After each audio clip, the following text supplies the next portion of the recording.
Umat Islam harus tahu ini. 8 tahun sebelum peristiwa G30 SPKI terjadi, ulama se-Indonesia menggelar Mu'tamar di Palembang pada tanggal 8 sampai 11 September tahun 1957. Para ulama memutuskan beberapa kesepakatan, yaitu: yang pertama, ideologi atau ajaran komunisme adalah kufur hukumnya dan haram bagi umat Islam menganutnya. Kedua, bagi orang yang menganut ideologi atau ajaran komunisme dengan keyakinan dan kesadaran, maka kafirlah dia dan tiada sah menikah dan menikahkan orang Islam. Tiada pusaka mempusakai dan haram hukumnya jenazahnya diselenggarakan secara Islam. Ketiga, bagi orang yang memasuki organisasi atau partai yang berideologi komunisme seperti PKI, SOPSI, Pemuda Rakyat, dan lain-lain, tidak dengan keyakinan dan kesadaran, sesatlah dia dan wajib bagi umat Islam menyeru mereka meninggalkan organisasi dan partai tersebut.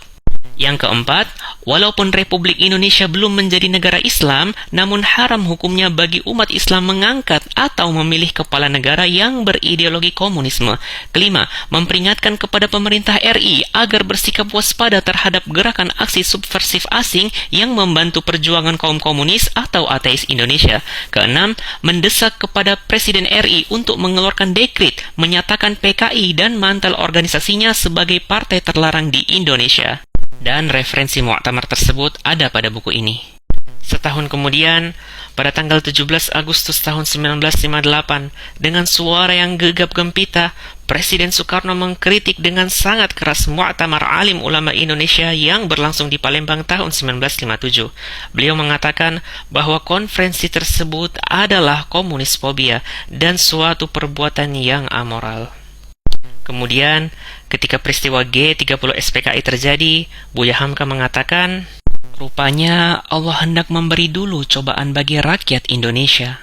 Kejahatan komunis akhirnya terbukti dengan Gestapunya G30 SPKI.